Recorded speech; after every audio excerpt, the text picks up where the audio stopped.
അമ്മയോട് ചേർന്ന് പ്രാർത്ഥിക്കാം. അമ്മേ പരിശുദ്ധമ്മേ, അമ്മേ പരിശുദ്ധമ്മേ, ദൈവമാതാവേ, ദൈവമാതാവേ, കൃപാസനത്തിലൂടെ ഞങ്ങൾക്കും ഞങ്ങളുടെ ദേശത്തിനും അമ്മ മധ്യസ്ഥം തേടി തന്ന എല്ലാ അനുഗ്രഹങ്ങൾക്കും കൃപകൾക്കും ഞങ്ങളിപ്പോൾ ഹൃദയം നിറഞ്ഞ നന്ദി പറയുന്നു.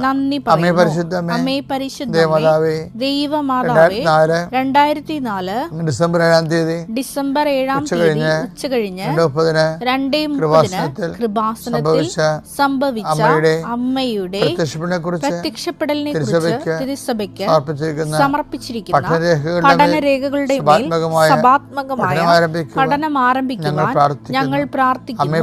അമ്മേ പരിശുദ്ധമ്മേ, ഭൂസ്വർലോകങ്ങളുടെ രാജ്ഞിയായ അങ്ങേയ്ക്ക് ഭൗമസംരക്ഷണത്തിനായി പ്രപഞ്ചപ്രകൃതിയെ തന്നെ തിരുസഭ പ്രതിഷ്ഠിക്കുവാൻ ഈ പ്രത്യക്ഷീകരണം വഴി ഇടയാക്കണമേ. പരിശുദ്ധമ്മേ, ജപമാല മാതാവേ, സകല കൃപാസനം പ്രാർത്ഥനകളോടും ചേർത്ത് ഞങ്ങളിപ്പോൾ പ്രാർത്ഥിക്കുന്ന ഈ കുടുംബത്തിന്റെ പ്രത്യേക നിയോഗം. മക്കളെ,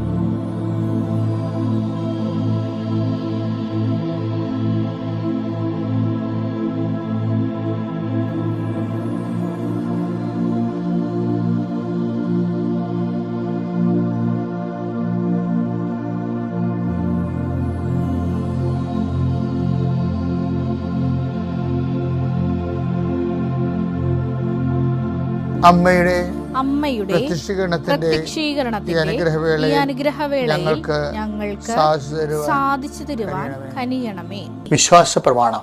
സർവശക്തനായ പിതാവും ആകാശത്തിന്റെയും ഭൂമിയുടെയും സൃഷ്ടാവുമായ ദൈവത്തിൽ ഞാൻ വിശ്വസിക്കുന്നു. അവിടുത്തെ ഏകപുത്രനും ഞങ്ങളുടെ കർത്താവുമായ ഈശോമിശിഹായിലും ഞാൻ വിശ്വസിക്കുന്നു.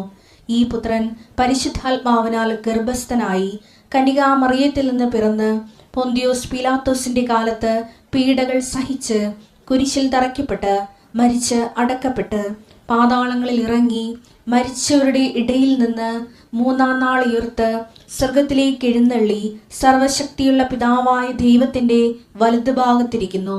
അവിടെ നിന്ന് ജീവിക്കുന്നവരെയും മരിച്ചവരെയും വിധിക്കുവാൻ വരുമെന്നും ഞാൻ വിശ്വസിക്കുന്നു. പരിശുദ്ധാത്മാവിലും ഞാൻ വിശ്വസിക്കുന്നു. വിശുദ്ധ കത്തോലിക്കാ സഭയിലും പുണ്യവാന്മാരുടെ ഐക്യത്തിലും പാപങ്ങളുടെ മോചനത്തിലും ശരീരത്തിന്റെ ഉയർപ്പിലും നിത്യമായ ജീവിതത്തിലും ഞാൻ വിശ്വസിക്കുന്നു. ആമേൻ. സ്വർഗ്ഗസ്ഥനായ ഞങ്ങളുടെ പിതാവേ, അങ്ങയുടെ നാമം പൂജിതമാകണമേ. അങ്ങയുടെ രാജ്യം വരണമേ. അങ്ങയുടെ തിരുമനസ് സ്വർഗത്തിലെ പോലെ ഭൂമിയിലും ആകണമേ. അന്നു വേണ്ടുന്ന ആഹാരം ഇന്ന് ഞങ്ങൾക്ക് തരണമേ. ഞങ്ങളോട് തെറ്റ് ചെയ്യുന്നവരോട് ഞങ്ങൾ ക്ഷമിക്കുന്നത് പോലെ ഞങ്ങളുടെ തെറ്റുകൾ ഞങ്ങളോടും ക്ഷമിക്കണമേ. ഞങ്ങളെ പ്രലോഭനത്തിൽ ഉൾപ്പെടുത്തരുതേ, തിന്മയിൽ ഞങ്ങൾ രക്ഷിക്കണമേ. ആമേൻ. നന്മ നിറഞ്ഞ മറിയമേ, സ്വസ്തി. കർത്താവ് അങ്ങയുടെ കൂടെ സ്ത്രീകളിൽ അങ്ങ് അനുഗ്രഹിക്കപ്പെട്ടവളാകുന്നു. അങ്ങയുടെ ഉദരത്തിൻ ഫലമായി ഈശോ അനുഗ്രഹിക്കപ്പെട്ടവനാകുന്നു. പരിശുദ്ധ മറിയമേ, തമ്പുരാന്റെ അമ്മേ, പാപികളായ ഞങ്ങൾക്ക് വേണ്ടി ഇപ്പോഴും ഞങ്ങളുടെ മരണസമയത്തും തമ്പുരാനോട് അപേക്ഷിക്കണമേ. ആമേൻ. കർത്താവ് നിന്റെ ഉന്നതമായ നാമത്തിന് സ്വസ്ത്രം ചെയ്യുന്നു. കർത്താവ് നിന്റെ വിശുദ്ധ പൗരോഹിത്യത്തെ മഹത്വപ്പെടുത്തണമേ. കർത്താവ് സഭയിലുള്ള സാന്നിധ്യം പ്രകടമാക്കണമേ. 39 വർഷം ഞാൻ അർപ്പിച്ച കൃപയുടെ യോഗ്യതയാൽ കൃപാസ്ഥാനത്താരെ ജീവനോടെ പ്രത്യക്ഷപ്പെട്ട പരിശുദ്ധയുടെ മാധ്യസ്ഥത്തിലെ ഞാൻ കുരിശ് ഉയർത്തി പ്രാർത്ഥിക്കുന്ന കർത്താവേ, വിശ്വാസത്തിൻ്റെ സേവ ഉയർത്തിക്കൊണ്ട് അങ്ങയുടെ മക്കൾക്ക് വേണ്ടി പ്രാർത്ഥിക്കുന്നു. ഇന്ന് അങ്ങയുടെ മക്കളെ ആശങ്കയോടെ കാണുന്ന ഓരോ വിഷയങ്ങളിലും കർത്താവിൻ്റെ ചൈതന്യം തുളുമ്പട്ടെ. ഇന്ന് അങ്ങയുടെ മക്കൾ യാത്ര പോകുമ്പോൾ പേടിക്കുന്ന ഓരോ വിഷയങ്ങളുടെ മേലും കർത്താവിൻ്റെ ശക്തി ഒഴുകട്ടെ എന്ന് പ്രാർത്ഥിക്കുന്നു. ആശുപത്രി പോണവരുണ്ട്, ക്രയവിക്രയങ്ങൾക്ക് പോണവരുണ്ട്, വിവാഹ കാര്യങ്ങൾക്ക് സെറ്റ് ചെയ്യാൻ പോകുന്നവരുണ്ട്, അതുപോലെ തന്നെ ഓരോരോ ബിസിനസ്സിന് പോകുന്നവരുണ്ട്. കർത്താവ് അങ്ങനെ എല്ലാ പ്രവർത്തനങ്ങളും കർത്താവിനാൽ നയിക്കപ്പെടാൻ വേണ്ടി ആത്മാർത്ഥമായിട്ട് പ്രാർത്ഥിക്കുന്ന കർത്താവേ, എൻ്റെ കർത്താവിന് ഉന്നതമായ നാമത്തിൽ സഭയുടെ അധികാരത്തിൽ വീണ്ടും നീ ഇന്ന് രാത്രി വിശ്രമിക്കാൻ തിരിച്ചു വരുന്നവരെ കർത്താവിൻ്റെ ചൈതന്യം നിന്നെ ആവസിക്കട്ടെ, നിന്നെ സംരക്ഷിക്കട്ടെ. അമ്മ പരിശുദ്ധമ്മ ദേവമാതാവ് തൻ്റെ നീലമേലങ്കിയാൽ നിന്നെ പൊതിഞ്ഞ് സൂക്ഷിക്കട്ടെ. ഈ ദിവസങ്ങളിൽ പള്ളികളിൽ വായിച്ച സുവിശേഷം എനിക്ക് വേറിട്ട ഒരു ചിന്തയാണ് തന്നത്. അതായത് ദൈവം ഈ നമുക്ക് എല്ലാവർക്കും തിരിച്ചറിയൽ കാർഡുണ്ടല്ലോ. അപ്പോൾ ദൈവം തിരിച്ചറിയൽ കാർഡ് കൊണ്ട് ഉദ്ദേശിക്കുന്നത് 3 തരം തിരിച്ചറിയൽ കാർഡാണത് ഉള്ളത്. എന്നിട്ട് ഈശോ പറഞ്ഞത് ഫലത്തിൽ നിന്ന് വൃക്ഷത്തെ തിരിച്ചറിയാം. മത്തായി 12:33. ഒന്നുകിൽ വൃക്ഷം നല്ലത് ഒന്നുകിൽ വൃക്ഷം നല്ലത്, ഫലവും നല്ലത്, ഫലവും നല്ലത്, അല്ലെങ്കിൽ വൃക്ഷം ചീത്ത, ഫലവും ചീത്ത.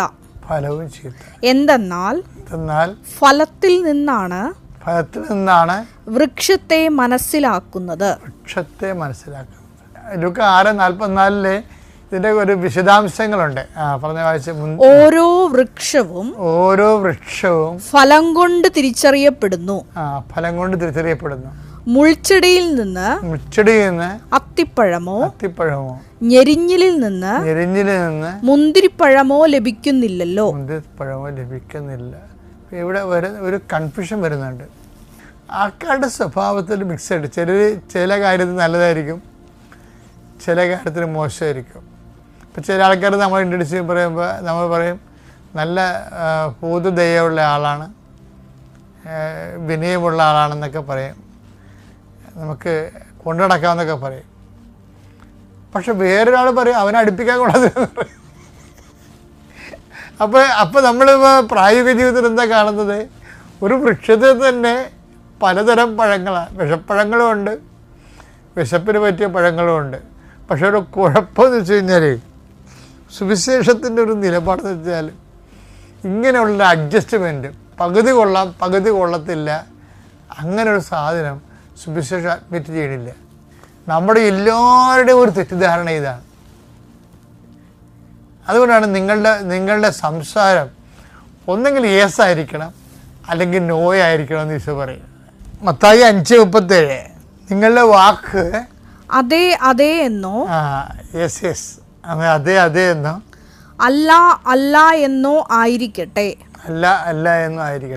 ഇതിനപ്പുറമുള്ളത് ഇതിന്റെ വെളിയിലുള്ള സംഭവങ്ങൾ ദുഷ്ടനിൽ നിന്ന് വരുന്നു. ഇപ്പൊ അതായത് പാതി നന്മയും പാതി തിന്മയും അങ്ങനെ ഒരു അഡ്ജസ്റ്റ്മെന്റ് സത്യസുവിശേഷവും സത്യദൈവവും ഉൾക്കൊള്ളുന്നില്ല. ഞാൻ മൂക്കുന്നൂർ അങ്കമാലിയിൽ നിന്ന് വരുന്നു. ഞാനിവിടെ വരാൻ കാരണം എൻ്റെ ഈ കൃപാസന മാതാവിനെക്കുറിച്ച് കൂടുതൽ അറിയാൻ കാരണം എൻ്റെ അമ്മയാണ്. ഞാൻ കല്യാണം കഴിഞ്ഞിട്ട് 5.5 വർഷമായി. ഞങ്ങൾക്ക് പിള്ളേരൊന്നും ഉണ്ടായില്ലേ. ഞങ്ങളുടെ 2019 ഞങ്ങളുടെ കല്യാണം നടന്നത്. കല്യാണം കഴിഞ്ഞ് ഞാൻ 1 മാസം നാട്ടിലുണ്ടായുള്ളൂ. അത് കഴിഞ്ഞ് ഞാൻ വിദേശത്തായിരുന്നു ജോലി. അവിടെ നിന്ന് ചെന്ന് 2 മാസം കഴിഞ്ഞപ്പോൾ കൊറോണ വന്നു. അത് സ്റ്റക്കായി. പിന്നെ ഞാൻ ഇടയ്ക്ക് കൊറോണ കഴിഞ്ഞ് വീണ്ടും ലീവിന് വന്നു. ഈ ലീവിന് വന്ന് ഞാനിവിടെ വന്ന് ഞാൻ ലീവിന് വന്നപ്പോൾ എന്നോട് അമ്മ പറയായിരുന്നു, മോനെ കല്യാണം കഴിഞ്ഞ മക്കളൊന്നും ഇല്ലല്ലോ, നീ കൃപാസനത്തിൽ വന്ന് പ്രാർത്ഥിക്ക്, അവിടെ ഉടമ്പടി എടുക്ക്. അപ്പം ഞാനിവിടെ എനിക്ക് യാതൊരു ഇഷ്ടം ഉണ്ടായില്ല. ഇവിടെ വന്ന് ഉടമ്പടി എടുക്കാനൊന്നും യാതൊരു താല്പര്യം ഉണ്ടായില്ല. ഇങ്ങനത്തെ കാര്യങ്ങളോട് പറയണത് കേൾക്കാനൊന്നും. ഞാനങ്ങനെ യാദൃശ്യമായിട്ട് ഇവിടെ വന്നു. ആദ്യത്തെ പ്രാവശ്യം വന്നു, തിരിച്ചു പോയി. 2ാമത്തെ പ്രാവശ്യം വന്നു, വീണ്ടും തിരിച്ചു പോയി. 3ാമത്തെ പ്രാവശ്യം വന്ന് ഞാനിവിടെ ഉടമ്പടി എടുത്തു. ഉടമ്പടി എടുത്ത് ഞാൻ എൻ്റെ ജോലി അവിടെ നിന്ന് റിസൈൻ ചെയ്തു. ഞാൻ നാട്ടിൽ നിന്നു.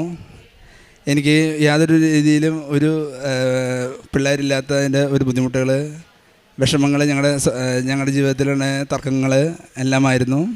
അങ്ങനെ മാതാവിനോട് ഞാൻ എല്ലാ ആഴ്ചയും വന്ന് പ്രാർത്ഥിക്കും. വെളുപ്പിന് എഴുന്നേറ്റ് 5:30 എഴുന്നേറ്റ് പ്രാർത്ഥിക്കുമായിരുന്നു.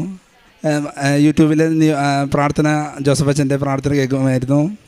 പിന്നെ പറ്റുന്ന ദിവസങ്ങൾ ഓർഫനേജുകളിലേക്ക് പോയിരുന്നു, പ്രാർത്ഥിക്കുമായിരുന്നു, പ്രേക്ഷിത പ്രവർത്തനം നടത്തുമായിരുന്നു. അങ്ങനെ മുന്നോട്ട് പോകുന്ന സമയത്ത് ഞാൻ ഡോക്ടേഴ്സിൻ്റെ അടുത്ത് കുറേ ഞങ്ങൾ ചെക്കപ്പിന് വേണ്ടിയും കുറേ ഡോക്ടേഴ്സ് ഇപ്പോൾ എല്ലാവരും പറയുന്ന അതുപോലെ എല്ലാ ഹോസ്പിറ്റലുകളും ഞങ്ങൾ ചെക്കപ്പിന് പോയിരുന്നു കാരണം കുഞ്ഞുണ്ടാവാൻ വേണ്ടി. അപ്പോൾ എല്ലാ ഡോക്ടേഴ്സും പറഞ്ഞു IVF വേണം IVF വേണമെന്നാണ് പറഞ്ഞത്. എനിക്കും എൻ്റെ ഭാര്യയ്ക്കും IVFനോടൊരു താല്പര്യം ഉണ്ടായിരുന്നില്ല. IVF ചെയ്യുന്നത് എല്ലാ ഡോക്ടേഴ്സും പറഞ്ഞു IVF ചെയ്താൽ നിങ്ങൾ കുഞ്ഞുങ്ങളുണ്ടാവുള്ളൂ, നിങ്ങൾ കൗണ്ട് കുറവാണ്, ആ ഒരു പ്രശ്നങ്ങളാണ്, ഇവൾക്ക് പീരീഡ്സ് നോർമലല്ല. അങ്ങനെ ഇരിക്കുന്ന സമയത്താണ് കൃപാസന മാതാവിനെ കുറിച്ച് മാതാവിനോട് വന്ന് പ്രാർത്ഥിക്കുന്നതും അതിൻ്റെ വെളുപ്പിന് 5:30 എഴുന്നേറ്റ് പ്രാർത്ഥിച്ച് എല്ലാ നൊവേനയും പ്രാർത്ഥിച്ച് അങ്ങനെ മുന്നോട്ട് പോകുന്ന സമയത്ത് ദൈവഹിതം എന്ന പോലെ 2024 ഞങ്ങൾക്ക് ഒരു ഇവള് പ്രഗ്നൻ്റാണെന്ന് അറിയുന്നത്. അതിനുശേഷം ഞാൻ വീണ്ടും ഇവിടെ വന്ന് പ്രാർത്ഥിച്ചു മാതാവിൻ്റെ അടുത്ത്, മാതാവേ യാതൊരു ആപത്തും വരാതെ ഞങ്ങളുടെ കുഞ്ഞിനെ കാത്തു പരിപാലിച്ച് ഞാൻ ഇവിടെ വന്ന് സാക്ഷി പറഞ്ഞേക്കാം എന്ന് പ്രാർത്ഥിച്ച് ഞാൻ സാക്ഷി എഴുതിയിട്ടു. കുഞ്ഞിനെ കൊന്ന് സാക്ഷി വന്ന് പറയാമെന്ന് പറഞ്ഞ് ഞാൻ തിരിച്ചു പോയി. ജൂണിൽ തിരിച്ചു വന്ന് ഞാൻ ജനുവരി 16 ഇവള് ഡെലിവറിയായി. ഇവൾക്ക് ഒരു പെൺകുഞ്ഞ് സുഖപ്രസവമായിരുന്നു. യാതൊരു ആപത്തിനും കാത്തു പരിപാലിച്ച് കഴിഞ്ഞ് മാതാവിന് ഒത്തിരി നന്ദി പറയുന്നു. പിന്നെ രണ്ടാമത്തെ നിയോഗം എന്ന് പറയുന്നത് ഞാൻ എൻ്റെ അനിയൻ്റെ വൈഫിന് വേണ്ടി പ്രത്യേകം പ്രാർത്ഥിച്ചിരുന്നു. യാതൊരു കുഴപ്പമില്ലാതെ കുഞ്ഞിനെ കിട്ടാൻ വേണ്ടി പ്രത്യേകം സമർപ്പിച്ച് പ്രാർത്ഥിച്ചിരുന്നു. അനിയൻ്റെ വൈഫിനും കുഞ്ഞിന് കുറച്ച് കോംപ്ലിക്കേഷൻ ഉണ്ടായിരുന്നു. അതെല്ലാം മാതാവിൻ്റെ അനുഗ്രഹം കൊണ്ട് യാതൊരു ആപത്തും വരാതെ, അവൾക്കും സിസേറിയനായിരുന്നു, എന്നാൽ കുഞ്ഞിന് കുഴപ്പമില്ലാതെ കിട്ടി. പിന്നെ എൻ്റെ അപ്പച്ചന് വേണ്ടി പ്രത്യേകം സമർപ്പിച്ച് അപ്പച്ചന് ഒരു വീണിട്ട് ആക്സിഡൻറ്റ് ഒരു എല്ല് ഫ്രാക്ചറായി. അനിയൻ്റെ വൈഫ് ഡെലിവറി ആയിരുന്ന അതേ സമയത്താണ് എൻ്റെ അപ്പച്ചനും ഹോസ്പിറ്റലിൽ കിടക്കുന്നത്. രണ്ടുപേരും ഹോസ്പിറ്റലായിരുന്നു. ഞാനാണ് അപ്പച്ചൻ്റെ അടുത്ത് നോക്കിക്കൊണ്ടിരുന്നത്. മാതാവിൻ്റെ തൈലും അപ്പച്ചൻ്റെ കാലും പറ്റി അപ്പച്ചന് ഓപ്പറേഷൻ വിട്ടു. ഉടമ്പടി തൈലം എടുത്ത് പരട്ടി അപ്പച്ചൻ്റെയും നല്ലൊരു ഓപ്പറേഷൻ കഴിഞ്ഞ് കാല് നടക്കാനും കർത്താവെ നടന്ന് മുന്നോട്ട് വരികയാണെങ്കിൽ ഞാൻ സാക്ഷി പറഞ്ഞേക്കാന്ന് പ്രത്യേകം പറഞ്ഞിട്ടുണ്ടായിരുന്നു. മാതാവിൻ്റെ അനുഗ്രഹം കൊണ്ട് അപ്പച്ചനും യാതൊരു കുഴപ്പമില്ലാതെ എല്ലാ ദിവസവും പള്ളി മുടങ്ങാതെ പോകുന്നു. അപ്പച്ചൻ സുഖമായിട്ട് ഇരിക്കുന്നു, കുഴപ്പമൊന്നുമില്ല. എൻ്റെ ജീവിതത്തിൽ നടന്ന എല്ലാ അനുഗ്രഹങ്ങൾക്കും നന്ദി പറയുന്നു. പിന്നെ ഞാൻ പ്രത്യേകം വേറൊരു നിയോഗം വെച്ചിട്ടുണ്ടായിരുന്നു, എനിക്കൊരു വീട് പണി വേണമെന്ന്. അതും എൻ്റെ മാതാവ് സാധിച്ചു തന്നു. വീട് പണി നടന്നുകൊണ്ടിരിക്കുന്നു. അതും എൻ്റെ മാതാവിൻ്റെ അനുഗ്രഹം. കൃപാസന മാതാവിൻ്റെ ഇവിടെ വന്ന് പ്രാർത്ഥിച്ചതിൻ്റെ അനുഗ്രഹമാണ് ഇതെല്ലാം. പിന്നെ എൻ്റെ ജീവിതത്തിൽ ഞാൻ പറ്റുന്ന ദിവസങ്ങളിലൊക്കെ ഞാനും വൈഫും കൂടി ഓർഫനേജുകളിൽ പോകും. ആകാശപ്രഭ എന്ന ഓർഫനേജിൽ അവിടെ പോയി അവരായിട്ട് കുറേ സമയം സംസാരിക്കും, അവിടെ ചിലവഴിക്കാറുണ്ട്, അവർക്ക് ഭക്ഷണം കൊടുക്കാറുണ്ട്. പിന്നെ ഗവൺമെൻറ് ആശുപത്രികളിൽ പോയി കൃപാസന പത്രം എല്ലായിടത്തും കൊടുക്കും, പ്രാർത്ഥിക്കും. ബസ് സ്റ്റാൻഡുകളിൽ എന്നെ ഉടമ്പടി പത്രം ഞാൻ കൊണ്ടുതരുന്ന എല്ലായിടത്തും തന്നെ പലരും കളിയാക്കിയിട്ടുണ്ട്. നിനക്ക് വേറെ ഒരു പണിയില്ല, കൃപാസന പത്രത്തിലും കൊണ്ട് ഡെലിവറി നിനക്ക് നാണമില്ല എന്ന് ചോദിച്ചാൽ എന്നെ കളിയാക്കിയിട്ടുണ്ട്. ഞാൻ എൻ്റെ മാതാവിൽ ഉറച്ച് വിശ്വസിച്ച് പലരും മുമ്പിൽ നാണം കെട്ടുമായാലും ഞാൻ എൻ്റെ മാതാവിൻ്റെ ഒരു വിശ്വാസം ഞാൻ മറ്റുള്ളവരെ അറിയിച്ച് ഉടമ്പടി കൃപാസന പത്രം ഞാൻ എല്ലാവർക്കും കൊടുക്കുമായിരുന്നു. ഞാൻ വർക്ക് ചെയ്യുന്ന സ്ഥാപനത്തിന് അതിന് മറ്റുള്ളവർ കൃപാസനത്തിൽ പോകുന്നത് കളിയാക്കിയിട്ടുണ്ട്, പരിഹസിച്ചിട്ടുണ്ട്. ഞാൻ അന്നും മാതാവിനെ ഉറച്ച് വിശ്വസിച്ചുകൊണ്ട് എല്ലാ കാര്യങ്ങളും മുന്നോട്ട് പോയി ഇന്ന് ഇവിടെ സാക്ഷി പറയാൻ വന്നു. ഒത്തിരി നന്ദി പറയുന്നു മാതാവിന്. ഞാൻ ഉടമ്പടി എടുത്തത് 2023 അത് കഴിഞ്ഞ് പല പ്രാവശ്യം ഉടമ്പടി മുടങ്ങിപ്പോയി. പിന്നെ 5ാം ഉടമ്പടി പുതുക്കലിലാണ് എനിക്ക് എൻ്റെ കാര്യം നടന്നത്. അത് ഓരോ ഉടമ്പടി പുതുക്കുന്തോറും എല്ലാ കാര്യം നടക്കാമെന്ന് പ്രതീക്ഷയിൽ മുന്നോട്ട് പോകുമ്പോൾ ബൈബിൾ വായിക്കാൻ ബുദ്ധിമുട്ട്, പള്ളിയിൽ പോകാൻ ബുദ്ധിമുട്ട്, ഓരോ പൈശാചിക പീഡകളായിരുന്നു. പിന്നെ 5ാം ഉടമ്പടി എടുത്തപ്പോഴത്തെ ഞാൻ ഈ പ്രാവശ്യം കർശനമായി മാതാവിനോട് പറഞ്ഞു, മാതാവേ എനിക്ക് ഇത് വേണം, എനിക്ക് നീ തരണം. അത് കാരണം മാതാവിനോട് മുട്ടിപ്പായിട്ട് പ്രാർത്ഥിച്ചു. അതിൻ്റെ ഫലമായി വൈഫിന് ഞാൻ മാതാവിൻ്റെ തേൻ കൊടുത്തായിരുന്നു. ഉടമ്പടി തൈലം കൊടുത്ത് പ്രാർത്ഥിച്ചായിരുന്നു. ഉടമ്പടി തൈലം അവളുടെ വയറിലും. കുവൈറ്റിലാണ് ഞാൻ വർക്ക് ചെയ്യുന്നത്, നഴ്സായിട്ട് വർക്ക് ചെയ്യുന്നു. ഞാനും എൻ്റെ കുടുംബവും എൻ്റെ മകനോടൊപ്പം ഇന്നിവിടെ നിൽക്കുന്നുവെങ്കിൽ അമ്മ മാതാവിൻ്റെയും തിരുക്കുമാരൻ്റെയും പ്രത്യേക അനുഗ്രഹം കൊണ്ടാണ്. കാരണം 22 ദിവസം ഹോസ്പിറ്റലിൽ കിടന്ന് അതിൽ 5 ദിവസം ICUവിലും കിടന്ന് അമ്മ മാതാവിൻ്റെ പ്രത്യേക സംരക്ഷണയാൽ ഉടമ്പടി തൈലവും കാശുരൂപവും ദിവസവും അവൻ്റെ നെറ്റിയിൽ തൈലവും ചെയ്തിട്ടാണ് അവന് ഇന്ന് ഈ അൾത്താരയിൽ ഇവിടെ നിൽക്കുന്നത്. ഞാൻ ഉടമ്പടി എടുത്തത് 2025 ജനുവരി 7. ജനുവരി 9-ാം തീയതി ഞാൻ തിരിച്ചു പോവുകയാണ്. ഞങ്ങൾ ചെന്ന് കഴിഞ്ഞിട്ട് 2 ആഴ്ച കഴിഞ്ഞപ്പോൾ മോന് ചെറിയൊരു രീതിയിൽ ചുമ തുടങ്ങി. സാധാരണ പോലെ ഡോക്ടറെ കാണിച്ചു, ചുമയല്ലേ പോകും, അവർ തന്ന മെഡിസിൻ കൊടുത്തു. ഒരാഴ്ച കഴിഞ്ഞു, ചുമ മാറുന്നില്ല. വീണ്ടും സെയിം ഡോക്ടറെ തന്നെ കൊണ്ടുപോയി കാണിക്കുന്നു. പുള്ളിക്കാർ പറയുന്നു കുഴപ്പമില്ല, ചുമയുടെ മരുന്ന് കൊടുത്താൽ മതി. വീണ്ടും മരുന്ന് കൊടുത്തു, എന്നിട്ടും മാറുന്നില്ല. 2-ാം തീയതി ആയപ്പോൾ മോന് ചെറിയ രീതിയിൽ പനി തുടങ്ങി. 3-ാം തീയതി ഒരു ദിവസമൊക്കെ പനിച്ചാൽ സാധാരണ പനിക്കുള്ള മരുന്ന് സിറപ്പ് അഡോള് കൊടുത്ത് പനി പോകും, നോക്കും, അങ്ങനെയാണ് സാധാരണ ചെയ്യുന്നത്. 4-ാം തീയതി ആയപ്പോൾ മോന് ഭയങ്കര പനി, ക്ഷീണം. സ്കൂളിൽ പോയിട്ട് തിരിച്ചു വന്നത് ഒട്ടും വയ്യ അമ്മയെന്ന് പറഞ്ഞുകൊണ്ടാണ്. 4-ാം തീയതി ഞാൻ ഹോസ്പിറ്റലിൽ കൊണ്ടുപോയി. 4-ാം തീയതി ഹോസ്പിറ്റലിൽ കൊണ്ടുപോയപ്പോൾ അവർ എക്സ്റേ എടുത്തിട്ട് പറഞ്ഞു ന്യൂമോണിയയാണ്, ന്യൂമോണിയ കൂടിയിരിക്കുകയാണ്, ആശുപത്രിയിൽ കൊണ്ടുപോയി അഡ്മിറ്റ് ആവണം എന്ന് പറഞ്ഞു. അവിടെ നിന്ന് വേറൊരു ആശുപത്രിയിലേക്ക്, കാരണം ആ ആശുപത്രിയിൽ അഡ്മിറ്റ് ആകാനുള്ള സൗകര്യമില്ലായിരുന്നു, അതുകൊണ്ട് വേറൊരു ആശുപത്രിയിലേക്ക് പോയി. അവിടെ ചെന്നപ്പോൾ അവർ പറഞ്ഞു ചെറിയ ന്യൂമോണിയയല്ലേ, ആൻറ്റിബയോട്ടിക് എടുത്താൽ മതി, മാത്രവുമല്ല കുഞ്ഞിന് 10 വയസ്സായില്ലേ, കുഴപ്പമില്ല, പനിയുടെ മരുന്ന് 4 മണിക്കൂർ ഇടവിട്ട് കൊടുത്താൽ മതി. അങ്ങനെ മരുന്ന് വാങ്ങിച്ചുകൊണ്ട് ഞാനും ഹസ്ബൻഡും മോനുമായിട്ട് വീട്ടിൽ പോയി. പിന്നീട് 5-ാം തീയതി ആയപ്പോൾ ആ 4-ാം തീയതി രാത്രി തൊട്ട് കുഞ്ഞിന് ഭയങ്കര പനി, അഡോള് കൊടുത്തിട്ട് നിൽക്കുന്നില്ല, തുടച്ചു കൊടുക്കുന്നു, തല നനച്ചു കൊടുക്കുന്നു, കുഞ്ഞിൻ്റെ പനി മാറുന്നില്ല. 5-ാം തീയതി വൈകിട്ട് സെയിം ഹോസ്പിറ്റലിൽ ഞാൻ മോനെയും കൊണ്ടുപോയി. ഞാൻ പറഞ്ഞു 41 കുഞ്ഞിൻ്റെ പനി, ഞാൻ അഡോള് കൊടുത്തു, ടെപ്പിഡ് സ്പഞ്ച് കൊടുക്കുന്നു, എൻ്റെ കുഞ്ഞിൻ്റെ പനി മാറുന്നില്ല. അവർ വീണ്ടും എക്സ്റേ എടുത്ത് നോക്കി, ബ്ലഡ് വർക്കപ്പ് ചെയ്തു, ചെറിയ ഇൻഫെക്ഷൻ ഉണ്ട്, നമുക്ക് അഡ്മിറ്റ് ആക്കാം. അങ്ങനെ കുഞ്ഞിനെ അഡ്മിറ്റ് ആക്കുകയാണ്. കുഞ്ഞിന് അവർ ആശുപത്രിയിൽ ആ 5-ാം തീയതി തൊട്ട് 12-ാം തീയതി വരെ അവരുടെ കയ്യിലുള്ള ആൻറ്റിബയോട്ടിക് ഒന്നൊന്നായി 24 മണിക്കൂർ നമുക്ക് പരീക്ഷിക്കാം, ചില ആൻറ്റിബയോട്ടിക് 44 മണിക്കൂർ പരീക്ഷിക്കാം എന്ന് പറഞ്ഞ് തുടങ്ങുകയാണ് മരുന്നിൻ്റെ ലിസ്റ്റുകൾ. ഞാനൊരു നേഴ്സ് ആയതുകൊണ്ട് എല്ലാ മരുന്നിൻ്റെയും പേരുകൾ എനിക്ക് മനസ്സിലാവും. Injection clindamycin, injection Rocephin, injection vancomycin, injection Tazocin, injection Targocid, tab linezolid, ഇത്രയും സാധനങ്ങൾ എൻ്റെ കുഞ്ഞിന് കൊടുത്തിട്ടും ആ 5-ാം തീയതി മുതൽ 12-ാം തീയതി വരെ എൻ്റെ കുഞ്ഞിന് പനിയിൽ ഒരു മാറ്റവുമില്ല. ഇത് മാത്രമല്ല, എല്ലാ 4 മണിക്കൂർ ഇടവിട്ട് ഹോസ്പിറ്റലിൽ അഡോള് കൊടുക്കുന്നു, ബ്രൂഫൻ കൊടുക്കുന്നു, ഇഞ്ചക്ഷൻ പെർഫൽഗാൻ കൊടുക്കുന്നു, മോന് പനിയിൽ ഒരു മാറ്റവുമില്ല. 12-ാം തീയതി ആയപ്പോൾ എൻ്റെ ഒരു കൂട്ടുകാരി എന്നോട് പറഞ്ഞു ഞാൻ ഒരച്ഛനെ അയക്കാം മോന് കുർബാന കൊടുക്കാൻ വേണ്ടി, കാരണം മോൻ ഹോളി കമ്മ്യൂണിയൻ ഞങ്ങൾ വന്നിട്ട് ഡിസംബർ 31-ാം തീയതി സ്വീകരിച്ചിട്ട് പോകുന്നതാണ്. അപ്പോൾ അച്ഛൻ വന്ന ദൈവഭാഗ്യമെന്ന് പറയട്ടെ, ദൈവാനുഗ്രഹമാണോ എനിക്കറിയില്ല, ആ വന്ന അച്ഛനെ എനിക്ക് അറിയില്ല, പക്ഷേ അച്ഛൻ്റെ പേര് നമ്മുടെ അച്ഛൻ്റെ ജോസഫ് അച്ഛൻ എന്ന് തന്നെയായിരുന്നു അച്ഛൻ്റെ പേര്. അച്ഛൻ വന്നു, കുമ്പസാരിപ്പിച്ചു, കുർബാന കൊടുത്തു. അന്ന് രാവിലെ, അന്ന് വെളുപ്പിനെ കുർബാന കൊടുക്കുന്നതിന് മുമ്പ് തന്നെ എൻ്റെ കൊച്ചിന് ഡീസാച്ചുറേഷനായി, ഓക്സിജൻ്റെ അളവ് കുറയുന്നു. അവർ മാസ്ക് ഫിറ്റ് ചെയ്യുന്നു. ആദ്യം നോർമൽ ഓക്സിജൻ മാസ്ക്, അത് കഴിഞ്ഞിട്ട് ഹൈ ഫ്ലോ, പിന്നെ കുറേ ബ്ലഡുകൾ എടുക്കുന്നു. CRP എന്ന് പറയുന്ന ബ്ലഡ് എടുക്കുന്നു. അത് നോർമൽ വേണ്ടത് 0.8, എൻ്റെ കുഞ്ഞിന് 12. ഡി ഡയമർ എന്ന് പറയുന്നത് 2230, നോർമൽ വേണ്ടത് 230. അതായത് കുഞ്ഞിൻ്റെ ശരീരത്തിൽ നല്ലപോലെ ഇൻഫ്ലമേഷൻ. ഈ ഇത്രയും ദിവസവും ആ ആശുപത്രിയിൽ ഞാൻ കടന്നിട്ട് എൻ്റെ കുഞ്ഞിൻ്റെ പനിയുടെ കാരണം എന്താണെന്ന് മനസ്സിലാക്കാൻ പറ്റിയില്ല. കുഞ്ഞിന് കുർബാന സ്വീകരിച്ചു കഴിഞ്ഞ് തൊട്ടടുത്ത നിമിഷം തന്നെ അവർ ICUലോട്ട് ഷിഫ്റ്റ് ചെയ്യുവാണ്. അവിടുന്ന് ഷിഫ്റ്റ് ചെയ്തു. കുർബാനയുടെ അനുഗ്രഹമെന്ന് ഞാൻ ഉറപ്പ് പറയും, ദിവ്യകാരുണ്യനാഥൻ്റെ അനുഗ്രഹമാണ്. ICUയിൽ ചെല്ലുമ്പോൾ എൻ്റെ കുഞ്ഞ് വിയർത്ത് പനി വിട്ടാണ്. കുഞ്ഞുങ്ങൾക്ക് പനി വിടുമ്പോഴത്തേക്ക് വെട്ടി വിയർക്കുകയില്ലേ, അതുപോലെയാണ് എൻ്റെ കുഞ്ഞ് ICUയിൽ ചെല്ലുന്നത്. നോക്കുമ്പോൾ 35.5. അത്രയും ദിവസം പനിച്ചു കിടന്ന എൻ്റെ കുഞ്ഞ് പനി വിട്ടിട്ടുണ്ടെങ്കിൽ ഉറപ്പായിട്ടും ദിവ്യകാരുണ്യനാഥൻ്റെ അനുഗ്രഹവും അമ്മ മാതാവിൻ്റെ അനുഗ്രഹവുമാണെന്ന് എനിക്ക് ഉറപ്പിച്ച് പറയാൻ പറ്റും. അത്രയും ദിവസം അവർക്ക് കണ്ടുപിടിക്കാൻ പറ്റിയില്ല എന്തായിരുന്നു എൻ്റെ കുഞ്ഞിൻ്റെ കണ്ടീഷൻ, കോസ് എന്താണെന്ന്, അസുഖത്തിൻ്റെ കാരണം എന്താണെന്ന്. അന്ന് രാത്രി അവർ കണ്ടുപിടിച്ചു മൈക്കോപ്ലാസ്മ ന്യൂമോണിയയാണ് കുഞ്ഞിനെന്ന്. അതോടൊപ്പം ICUയിൽ ചെന്നിട്ട് സ്കാൻ ചെയ്ത് നോക്കുമ്പോൾ റൈറ്റ് ലെങ്ങിൽ ഫ്ലൂയിഡ് കെട്ടിക്കിടക്കുന്നത് 400 ml, ലെഫ്റ്റ് ലെങ്ങിൽ 100 ml. എൻ്റെ കയ്യിൽ എല്ലാത്തിൻ്റെയും രേഖകളുണ്ട്. സാധാരണ ഇങ്ങനെ വരുമ്പോഴേക്ക് നമ്മൾ ചെയ്യുന്നത് ചെസ്റ്റിൽ ട്യൂബ് ഇടണം, എങ്കിൽ മാത്രമേ ഈ ഫ്ലൂയിഡ് നമുക്ക് എടുത്തു കളയാൻ പറ്റൂ.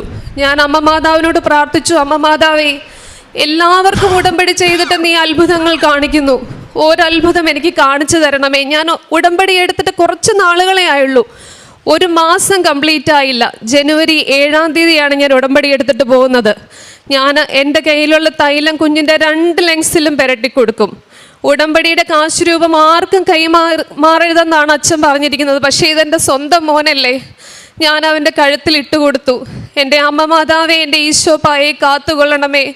ഞാൻ പ്രാർത്ഥിച്ചുകൊണ്ടിരുന്നു. ബൈബിൾ ഞാൻ മുടങ്ങാതെ വായിക്കുന്നുണ്ട്. പക്ഷേ ഞാൻ എന്താണ് വായിക്കുന്നതെന്ന് ഒരു അമ്മയുടെ മനസ്സ് നമുക്കറിയാം. ഞാൻ വായിച്ചുകൊണ്ടിരിക്കുന്നു, പക്ഷേ എന്തൊക്കെ വായിക്കുന്നു എന്നുള്ളത് എനിക്ക് എൻ്റെ മനസ്സിൽ പതിയുന്നുണ്ട്. പക്ഷേ അതൊന്നും എനിക്കങ്ങ് പറയാൻ പറ്റില്ല. പക്ഷേ ഞാൻ ഒരു വാക്യം എൻ്റെ മനസ്സിൽ തട്ടിയതാണ്, കർത്താവായ യേശു ക്രിസ്തുവിൽ വിശ്വസിക്കുക, നീ നിന്റെ കുടുംബവും രക്ഷ പ്രാപിക്കും. അപ്പസ്തോല പ്രവർത്തനം 16:31. ആ വാക്കിൽ ഉറച്ച് വിശ്വസിച്ചുകൊണ്ടാണ് എൻ്റെ കുഞ്ഞിൻ്റെ അവിടുന്ന് തൊട്ട് ആ പ്ലൂറൽ ഫ്ലൂയിഡ് കെട്ടിക്കിടന്നത് കുറഞ്ഞ് 5 ദിവസത്തെ ICU വാസത്തിനുള്ളിൽ ഞങ്ങൾ വീണ്ടും ICUയിൽ നിന്ന് വാർഡിലേക്ക് മാറി. ദിവ്യകാരുണ്യനാഥൻ്റെ അനുഗ്രഹവും അമ്മ മാതാവ് ഉറപ്പായിട്ടും അത്ഭുതം പ്രവർത്തിച്ചെന്നാണ്. കാരണം ആർക്കും അറിയാം, ലങ്സിൽ 400 ml, ലെഫ്റ്റിൽ 100 ml ഉറപ്പായിട്ടും ഒരു ട്യൂബ് ഇട്ട് കഴിഞ്ഞാലേ അത് പുറത്തോട്ട് മാറുള്ളൂ. പക്ഷേ എൻ്റെ കുഞ്ഞിൻ്റെ ശരീരത്തിൽ ഒരു ട്യൂബ് പോലും സ്പർശിക്കാതെ അത് കംപ്ലീറ്റ് ആയിട്ട് മാറിക്കിട്ടി.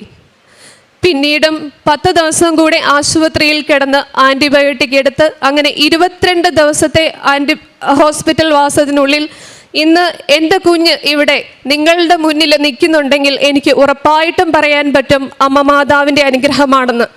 അതോടൊപ്പം CRP കുറഞ്ഞ് 0.3 ആയി വെറും 5 ദിവസത്തിനുള്ളിൽ. അത്രയും ദിവസം അവിടെ കിടന്നിട്ടും CRP കൂടുന്നതല്ലാതെ ഒന്നും കുറഞ്ഞോ വരുന്നില്ല. എല്ലാ റിപ്പോർട്ടും ഇതിലുണ്ട്. എൻ്റെ കുഞ്ഞിൻ്റെ റിപ്പോർട്ട് കണ്ടു കഴിഞ്ഞാൽ എല്ലാം ഹൈ അല്ലെങ്കിൽ ലോ. ഒരു റിപ്പോർട്ട് പോലും അവന് നോർമലായിട്ടില്ല.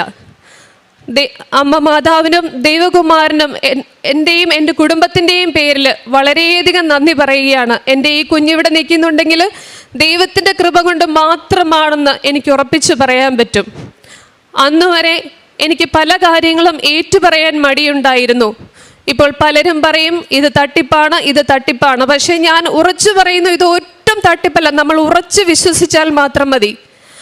ഞങ്ങൾ അന്ന് വരെയും പ്രാർത്ഥിക്കുകയും കുർബാന പങ്കെടുക്കുകയും ഒക്കെ ചെയ്യും. പക്ഷേ ഈ ഒരു അനുഭവത്തിന് ശേഷം, നമുക്ക് സ്വന്തമായിട്ട് വരുന്ന അനുഭവത്തിന് ശേഷം എൻ്റെ കുഞ്ഞ് അന്ന് തൊട്ട് എല്ലാ ദിവസവും ബൈബിൾ വായിക്കും. അത് ദൈവത്തിന് വലിയൊരു അനുഗ്രഹമാണെന്ന് ഞാൻ വിചാരിക്കുന്നു. എൻ്റെ 2 മക്കളും എഴുന്നേറ്റാൽ ഉടനെ ദൈവത്തിൻ്റെ മുൻപിൽ പോയി നന്ദി പറയുകയും ബൈബിൾ വായിക്കുകയും ചെയ്യും. ദൈവം തന്ന എല്ലാ അനുഗ്രഹത്തിനും ഞാനും എൻ്റെ കുടുംബവും വളരെയധികം നന്ദി പറയുന്നു. കാരുണ്യ പ്രവൃത്തികളായി ഞങ്ങൾ ചെയ്തുകൊണ്ടിരുന്നത് ആലപ്പുഴയിൽ ശാന്തിഭവനം എന്ന് പറയുന്ന ഒരു സ്ഥാപനമുണ്ട്. അവിടെ ഉള്ളവർക്ക് ആഹാരത്തിനുള്ള പൈസ എത്തിച്ചു കൊടുക്കുക, ആഹാരം എത്തിച്ചു കൊടുക്കുക. കാരണം ഞാൻ വർക്ക് ചെയ്യുന്ന സ്ഥലത്ത് ഞാൻ ഒരു നേഴ്സാണ്. എന്നെക്കൊണ്ട് ചെയ്യാവുന്ന എല്ലാ നല്ല കാര്യങ്ങളും ഞാൻ ചെയ്യാറുണ്ട്. പക്ഷെ നമുക്ക് അങ്ങനെ അവിടെ അഗതി മന്ദിരത്തിൽ പോയി ചെയ്യുക, അങ്ങനെയുള്ള കാര്യങ്ങളൊന്നും നടക്കുകയില്ല. പിന്നെ ഞങ്ങൾ നാട്ടിൽ വന്നിട്ട് ജൂലൈ 25-ാം തീയതി ദൈവാനുഗ്രഹത്താൽ മോൻ്റെ 11ാം പിറന്നാൾ ഞങ്ങൾക്ക് ആഘോഷിക്കാൻ സാധിച്ചു. അന്ന് മോനെയും കൊണ്ടുപോയി ഒരു വൃദ്ധസദനത്തിൽ പോയി അവിടെയുള്ള കാര്യങ്ങളൊക്കെ കാണിച്ചു കൊടുക്കുകയും അവർക്ക് ആഹാരം വാങ്ങിച്ചു കൊടുക്കുകയും. ഈശോയ്ക്കും പരിശുദ്ധ അമ്മയ്ക്കും 1000 നന്ദി സമർപ്പിക്കുന്നു. ഞാനിവിടെ 14/4/2024 ഞാൻ ഉടമ്പടി എടുത്തത്. എൻ്റെ പേര് സിജ. പിന്നെ പാലുത്ര ഇടവകയിൽ നിന്നാണ് വരുന്നത്. മുഹമ്മയിലാണ് വീട്. ഞാൻ എൻ്റെ മോക്ക് വേണ്ടിയിട്ടും 2ാമത്തെ മോക്ക് വേണ്ടിയിട്ടാണ് ബാങ്കിലെ ലോണ് മോക്ക് ഫീസെടുക്കാൻ വേണ്ടിയിട്ട് ലോൺ അപേക്ഷിച്ചിരുന്നു. അത് ആദ്യം ഒരുപാട് തടസ്സങ്ങളുണ്ടായിരുന്നു.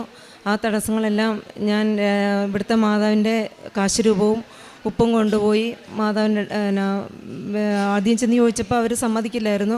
2ാമത് ഞാൻ വീണ്ടും ഈ കാശുരൂപവും ഇവിടെ വന്ന അച്ഛനോട് ഞാൻ പറഞ്ഞു, അച്ഛൻ എന്നെ പോലെയാണ് എന്ന് പറഞ്ഞ് നീ പ്രാർത്ഥിച്ചിട്ട് ഒന്നുകൂടെ ചെന്ന് ചോദിക്കുക എന്ന് പറഞ്ഞ് ഞാൻ അതും പ്രകാരം ഞാൻ അവിടെ ചെന്ന് ബാങ്കിൽ കയറി സാറിനോട് സംസാരിച്ചു. അപ്പോൾ കയ്യിരുന്ന ഉടമ്പടിയിലെ ഉപ്പ് അവിടെ വിതറുകയും കാശുരൂപം കൈ മുറുകെ പിടിച്ച് ഞാൻ ചോദിച്ചു, ഇന്ന പോലെയാണ് കൊച്ചിന് ഫീസ് അടക്കാൻ വേണ്ടിയിട്ടാണ്, എനിക്ക് ലോൺ അനുവദിച്ച് തരണമെന്ന് പറഞ്ഞു.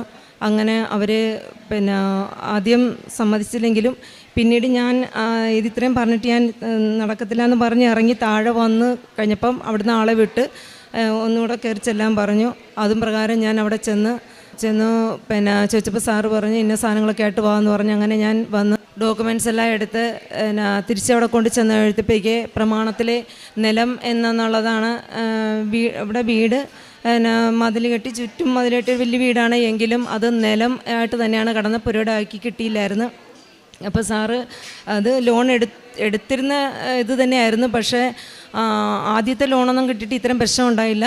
ഇപ്പോൾ രണ്ടാമത് വീണ്ടും പ്രശ്നങ്ങളായി. അപ്പോൾ അവർ പറഞ്ഞ ആ നിലം പുരയിടാക്കി കൊണ്ടുവരാതെ തരികയില്ലെന്ന് പറഞ്ഞു.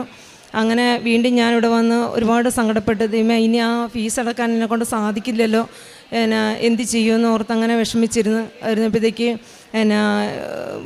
ഇവിടെ ഞാൻ ചൊവ്വാഴ്ച ഇവിടെ വന്ന് ഉപവാസം എടുത്ത് പ്രാർത്ഥിച്ച് ഇവിടുന്ന് കൊന്ത ചൊല്ലി തിരിച്ച് വീട്ടിൽ ചെല്ലുമ്പോഴത്തേക്ക് എന്നോട് ഹസ്ബൻഡ് പറഞ്ഞു ഇതുപോലെ നമുക്ക് റവന്യൂ വകുപ്പിൽ ഒരാളുണ്ടല്ലോ ഒന്ന് ചോദിച്ചു നോക്കാമെന്ന് പറഞ്ഞു. ഞാൻ അങ്ങനെ ആ ആളെ വിളിച്ചപ്പോഴത്തേക്ക് പറഞ്ഞു എന്തിനായിരുന്നു. ഞാൻ പറഞ്ഞു എൻ്റെ മോളുടെ ഒരു വിദ്യാഭ്യാസ ആവശ്യത്തിന് വേണ്ടിയിട്ടായിരുന്നു, ലോൺ വെച്ചിട്ട് അവർ തരത്തില്ല എന്നാണ് പറയണത്. അപ്പോൾ അത്